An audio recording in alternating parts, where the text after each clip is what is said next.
Eloise, the creator of Ranch of Rivershine, will be joining me for an interview on the 27th of January. If you have any questions you want to ask her, then follow the link below and drop a question on my community page. I'll be selecting a few to ask her during the interview. And then, of course, thank you to my coffee supporters for supporting this channel. You guys are and forever will be amazing and awesome.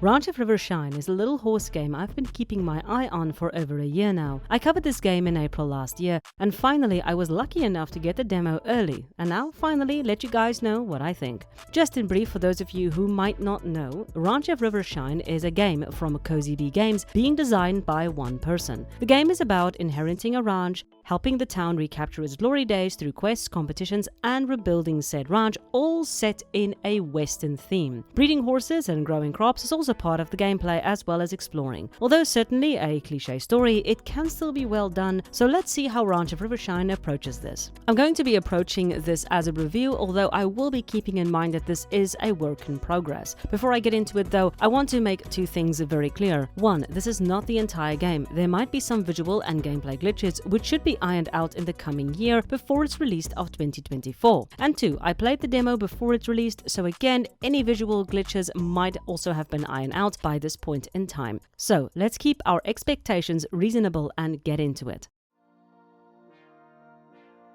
Character creation is simple, with not a whole lot to choose from. You can change your body type, skin tone, eye color, eyebrow style, hairstyle, hair color, shirt, pants, and boots. It's not exactly in depth, but there is certainly enough variety here to make a rather unique looking character. Also, if you're unhappy with your character, you can head into the wardrobe in the house and change them up. The story begins directly after you've arrived at the town of Rivershine, and a character called Madeline greets you and tells you the town has not been doing too well and that you should get yourself a horse. I couldn't agree more. Right out the gate, I love these talking heads. They exude charm, and you can quickly grok their personalities from these interactions. The characters all feel very unique. I quite liked reading their dialogue. It was short, to the point, and didn't outstay its welcome. The art of these heads are also very pretty, cute, and once again captures the personalities of these characters. They all look and feel very different. The movement of the player character is simple and smooth, and the camera is not making me nauseous, a big bonus. The fact that this is a bonus in a horse game should immediately tell you the state of horse games. Madeline quickly summarizes what to look for in a horse, and then you head into the auction house to start bidding. On the left side, you can see the stats of the horse. On the right, you have the amount and what you can bid. Just briefly, endurance is how long your horse can run and how much energy it has. Speed is how fast your horse runs. Jump is how high it jumps. Flexibility is how quick it can turn. And then we have potential. Potential is probably the most important thing to look out for, as that determines how much your horse can grow in its abilities. Mare and stallion don't mean much at this point, as the breeding has not been added to the game as of yet, but it is a planned feature. Now, simply put, I'm going to say this right out the gate, I am in love with the auction house, and I find myself lamenting that more games don't incorporate this. I've mentioned this in my Horse Tales review. Although it's fun to create a horse, and there's certainly a lot of fun in that, there is something truly special about selecting a pre-designed one and then battling it out in an auction house, or possibly to the death. It just makes it special.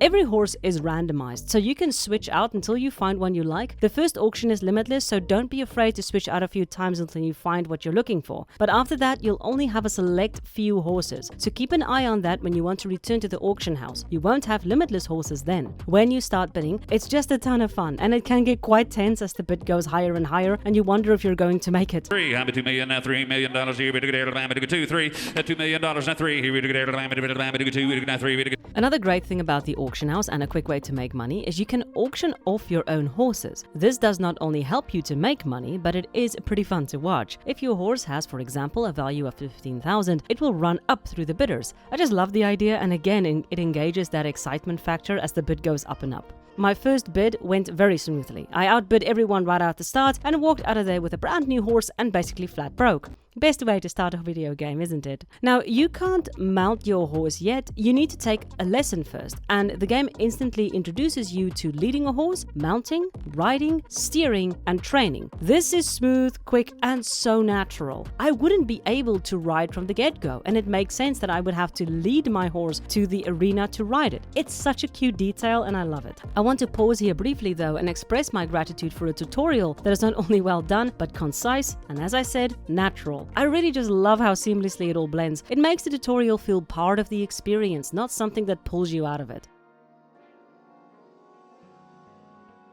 Now the controls are good in one case and iffy on the other. When steering with the mouse, I have little to no problems and it's very good. When steering with the WASD the way I prefer, I find my horse getting stuck on fences or sometimes having a short delay in turning. These are fine tunings that might still get ironed out. I'm not going to rag on the game for this, but I felt it worth pointing out for those who plan to play the demo. Now, training the horse is my second favorite part of this game, just behind the auction house. Before training, you will have to buy a set of obstacles to train with. You can either buy one for the arena or have one built in an area you can actually explore. You can also select the level of the obstacles, for now only beginner and intermediate. Now the obstacles in the open areas keep the training a little fresher, as the obstacles in the arena can become repetitive after a while. Now you can train speed, flexibility, jump and endurance, and as you train the horse you can see your horsey go faster.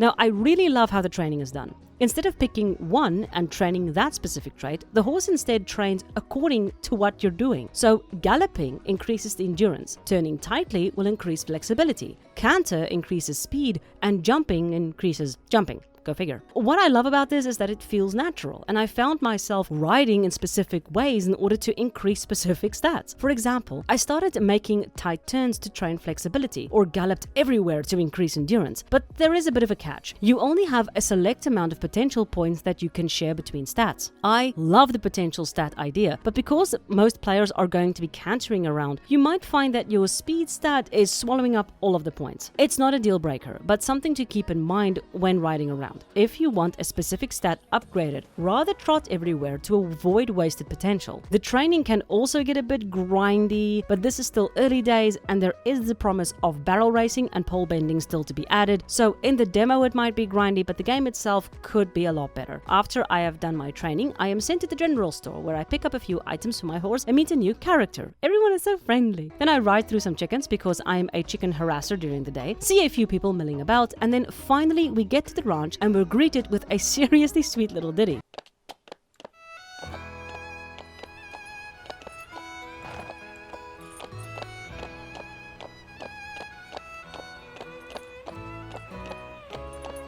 Now, the graphics are damned appealing. Riding around town, I can't help but love the style of the game. Everything about the game works in tandem to bring that sense of home on the range feel. The music, sound effects, and graphic design are seamless, and it really evokes that feeling of cozy.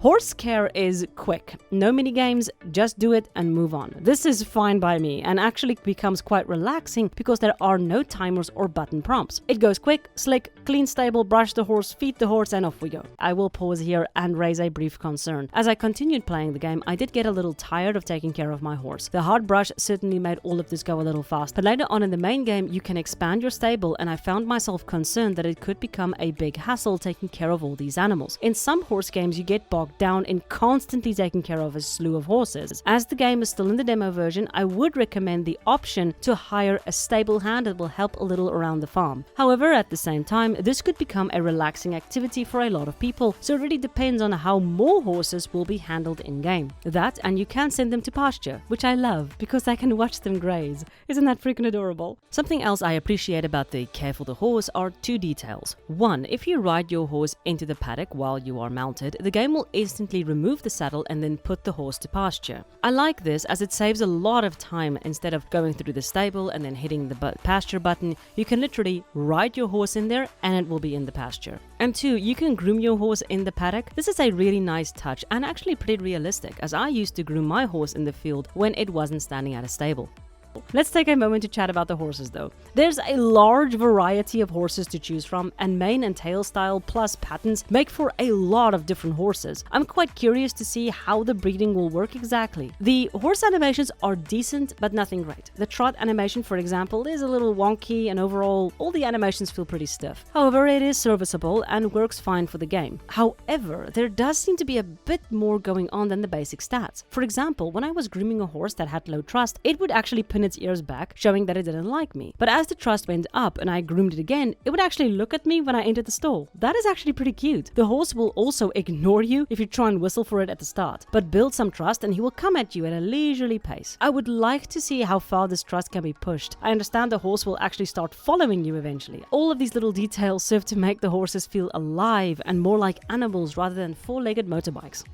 Side quests are also part of the game and seem to be a sure way that you will not only progress but also get to know the townsfolk. One of the first quests we're given is to go find some Milo in the nearby field. It's simple and quick, gives us a reason to explore and gives us another way to make some extra cash. But it essentially boils down to a fetch quest. These types of quests are par for the course in horse games. I would like to see what the main game has. I would really like to see what the main game has, but I'll have to wait when it comes out to actually judge these quests on their own. Eventually, I was contacted by to take part in some competitions. So I brush my horse and set off to town where I pause a moment to take it all in. The people milling about can be waved at and the game will give you brief information about how they feel about the town. This is such a cute touch. It makes the town feel more personable. I also love the fact that the main characters walk around. The characters are not always at the same place and this makes it feel so alive. However, there are no markers to let you know where to go for the next quest. You could open the map and see where the people are, but I only figured this out by myself. It would be a great idea to make this also part of the early tutorial. Also, just an odd bug, if you open the map and you're moving, you just keep on moving. It's just funny. Off to the competitions we go. Competitions are a mixed bag as of this moment. You select an area and then a difficulty and then ride through the course and try and get the best time possible. At first, they are quite challenging, but once you get a better horse, it becomes a little easier. I like the races well enough. What I really appreciate is that they're not all based on the same concept, speed and endurance. I focused one horse completely on endurance and found myself at a bit of a disadvantage when the last race I did asked for a lot more flexibility.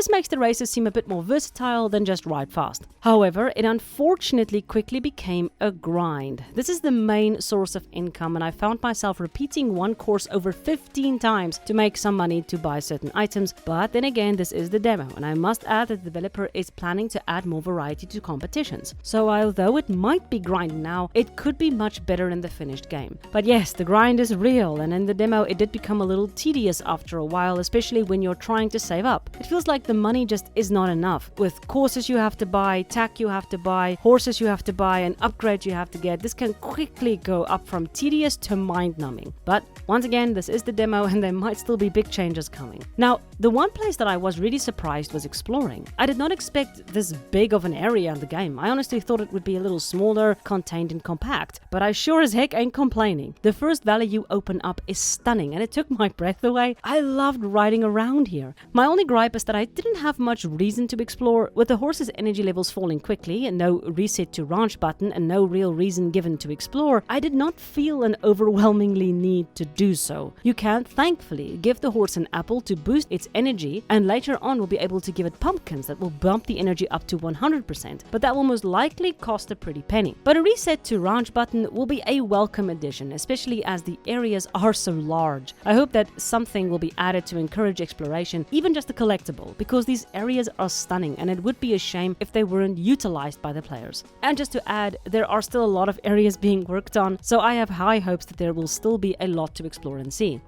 Just a quick pause here, I actually missed this on my first playthrough, but it appears there will be a return to exit button, which should help a lot. Right at the tail end of this review, I came across actually being able to grow crops on my farm. I briefly tried this, it was a very cute little thing. You plant the seeds, they grow, and you get items that you can sell or use on your horses. This is something I'm actually looking forward to because it will balance out the tedium of just looking after the horses. It's a nice touch, but at this point in time it's very shallow. I'm curious to see how far it will go. And just to finish off with the story, I won't spoil anything as I want everyone to give this game a try, but I will say it has me intrigued and I quite like the addition the developer added at the end of the demo. It's something I haven't seen before and I think it was a very nice touch.